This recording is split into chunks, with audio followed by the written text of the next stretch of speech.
Hey guys, it's Candace with FoodRight in the Garden.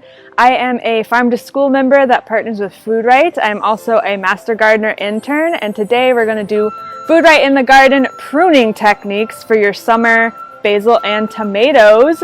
It's a warm day here in Milwaukee. It's 80 something degrees, kind of humid, and I love it.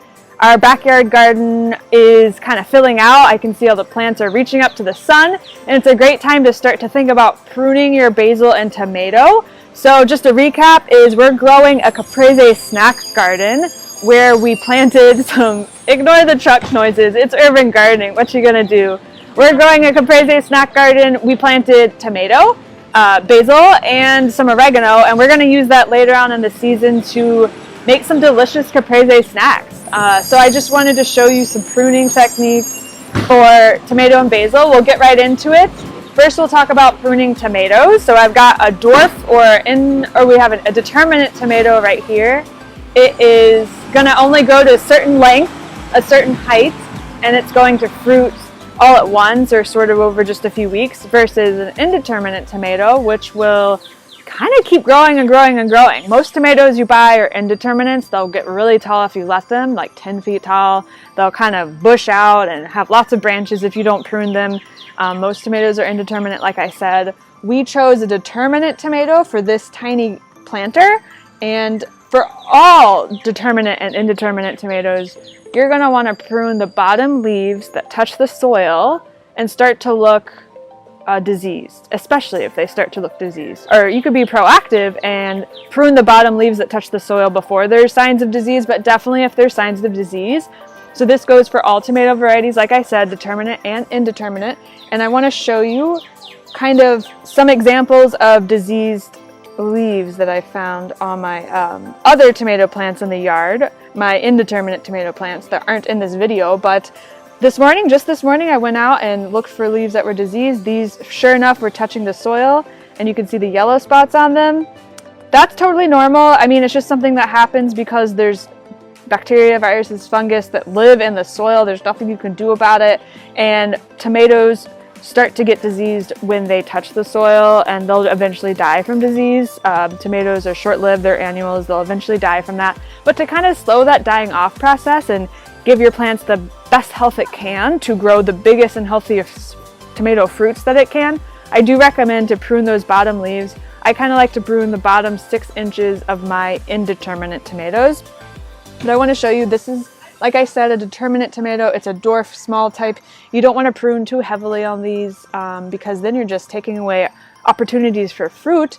But I did find a leaf back here that is diseased. It's going to be hard to see, but I like to use clean hands or clean scissors and just take off the diseased leaf. You can see it's curled and it's got yellowing and browning where it was touching the soil, and so when it rains or when I water the tomato plant, that backsplash from the soil is kind of what gets on the leaf and starts to cause disease. Don't panic if you see this. It's really not a big deal, but if you were to let it keep happening over the course of an entire growing season, it could start to take over the plant and then it gets diseased more quickly. So I prune my bottom leaves all throughout the season. Just whenever I see it, I pluck it off.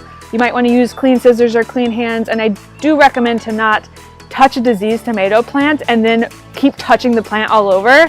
You could actually spread disease that way. So when you're pruning for disease or to prevent disease, wash your hands in between to keep the healthiest tomatoes you can.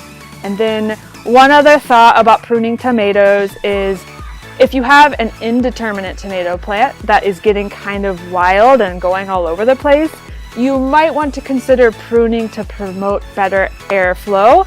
And let's pretend this guy right here is an indeterminate tomato. I'm not going to prune him too much because he's so small, but let's pretend he was an indeterminate tomato and he was starting to take over the garden. I would prune what's called a sucker. It grows in between, it's like in the 90-degree angle of the tomato plant. This guy. Yep. It's like the sucker of the tomato plant. I like to say, and I've heard it being called like the armpit of the tomato. And this guy here, you can just super easily pluck it off. Ooh, hard to do with one hand, I guess. Pluck it off. And when it's really small like that, it's very easy to keep doing all over the tomato plant. And after a few minutes, you'll start to smell tomatoes on your fingers, and it's actually quite delightful if you like that. So yeah, throughout the whole growing season, whenever I'm looking at my garden, doesn't have to be every day, it's like once a week, I'll just take a look at my tomatoes, see if they're looking good, prune bottom leaves that look diseased, wash my hands, and then for my indeterminate tomatoes, I'll prune in those little armpit of the tomato where those suckers are growing. I'll just pinch those off, no big deal, that just helps with airflow.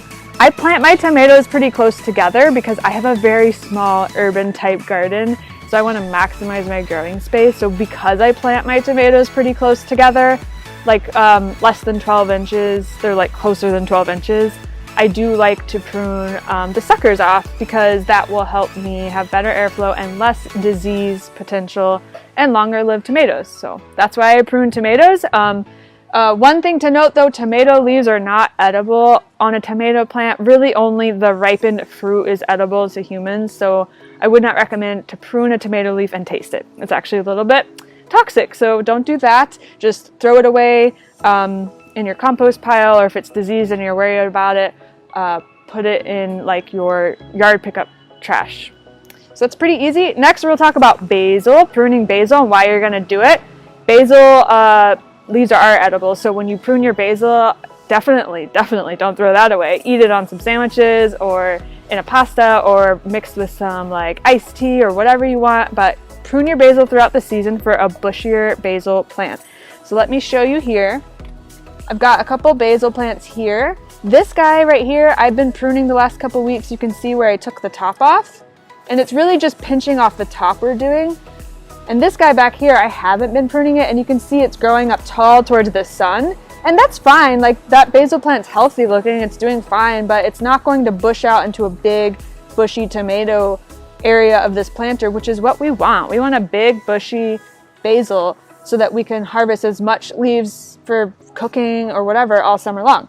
So what I do is, and you have to be brave to do this, but you find a spot halfway down the plant or a third of the way from the top where there's two shoots coming off, and you literally just pinch it off, or you could use scissors, but honestly pinching is enough for me.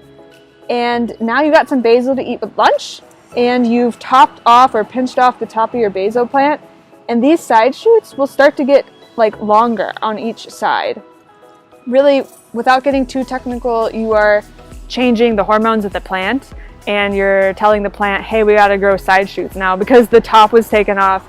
And trust me, if your basil's in a sunny plant and it has enough nutrients and you're watering it often enough, it will like vigorously grow side shoots and get bushy real fast. And so I like to prune my basil every couple weeks in the summer, and then I get to have basil to eat. And then also this helps prevent the basil from flowering and going to seed too quickly. Not that that'd be a bad thing. If your basil flowers, then you have flowers that bees love and pollinators love.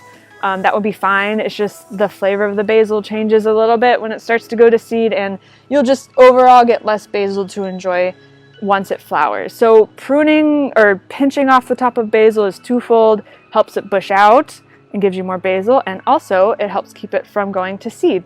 So that's a couple of reasons why I like to prune basil. So that's pruning our Caprese salad snack garden. Don't stress about it. You don't have to do this if you don't have time, and you don't even have to do it every week or every few days. You could even just do it every few weeks when you notice it. But that's just some tips about pruning, because I know it can be confusing on when to prune your summer garden, and that'll hopefully help us get tons of basil to enjoy throughout the summer and healthy tomato plants.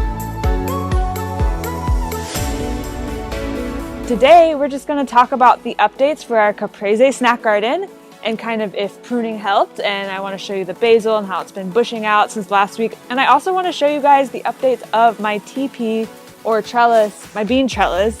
It's looking so good. So yeah, we're just gonna take you around the garden and show you what's up. Lots of cool stuff to show you. It is the middle of July here in southeastern Wisconsin.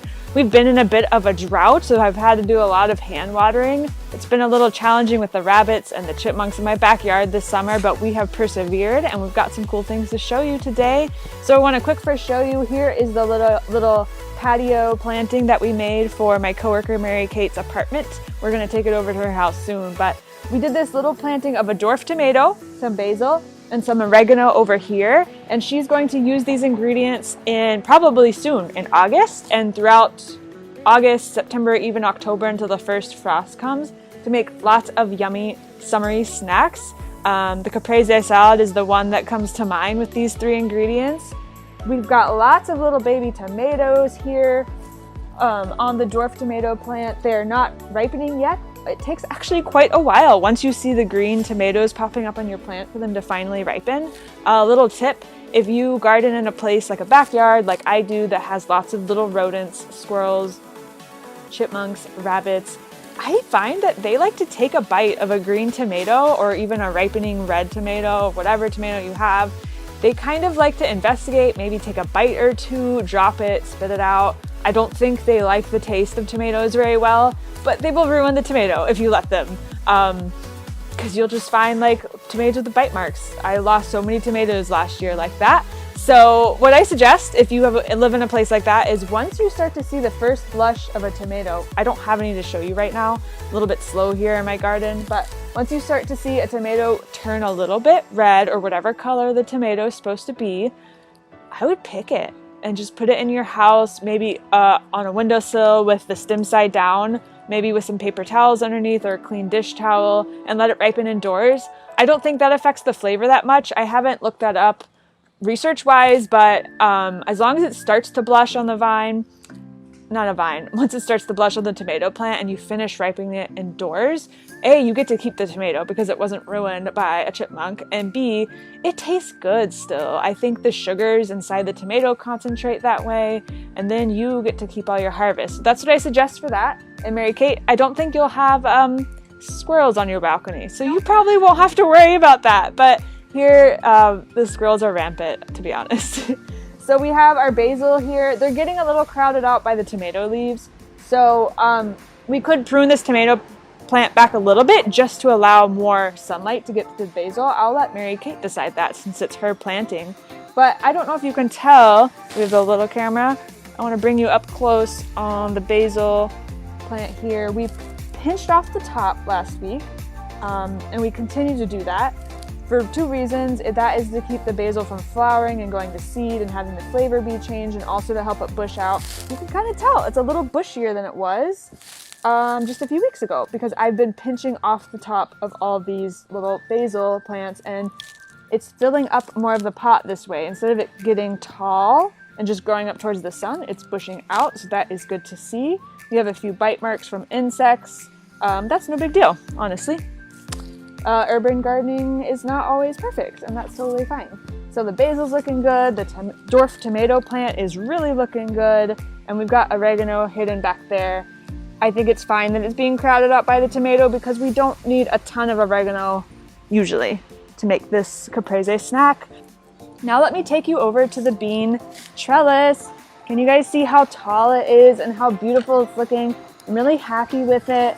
I want to show you a couple funny things. I'm really glad that Mary Kate helped me put on these wire cages here because the rabbits have really gotten in, and you can see where they've nibbled, even with the wire cages.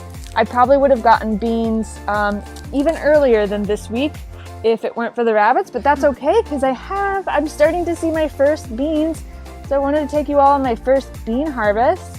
You just pinch off the bean. You could use scissors if you want, but I honestly just use my fingers. Can you see that okay? I just pinch it off where it meets the vine. And I like to harvest green beans when they're this big, no bigger. For this variety anyway, this is called a rattlesnake pole bean. It's got these beautiful purple marks on them. The purpley marks make it fun, because it's different than green beans at the grocery store, and that's fun for me. And it's easier to see and harvest because you can imagine if it was a completely green bean, it might be a little hard to see amongst this foliage here, green against green, but the purple marks make it easier for me. I think I'll have quite a few more to pick, but I'll do that off camera. But I wanted to also show you, we have these other bean flowers. I planted 2 different types of beans here. I wanted it to be a variety, so I did 2 different types. I did these rattlesnake pole beans, and this is called an asparagus bean. it's gonna be a bean I've never grown before. It'll turn into really like long, like a noodly bean is what they call it, like Chinese long bean or noodle bean. It'll be just a bean that's like super long. I think it'll be great for stir fries, so can't wait to show you guys that. These take a little longer to form than these guys, so I'll probably have those beans in the next few weeks. You can see the flower's a little bit different. And how a bean grows is, what happens is these flowers show up, and then in the next few weeks you'll have beans, because behind the flower will dry up, and behind the flower a bean will start to form. And you kind of saw the little beans last week, but you'll see that they'll start to grow like this, and in no time you'll have bigger beans. So yeah, the beans are these pole beans, so they're not bush beans, they're pole beans. They're loving this trellis. They're gonna keep growing up and up and up and up too, so I'm excited to see what it'll look like once it fills out. But I guess that's it for today.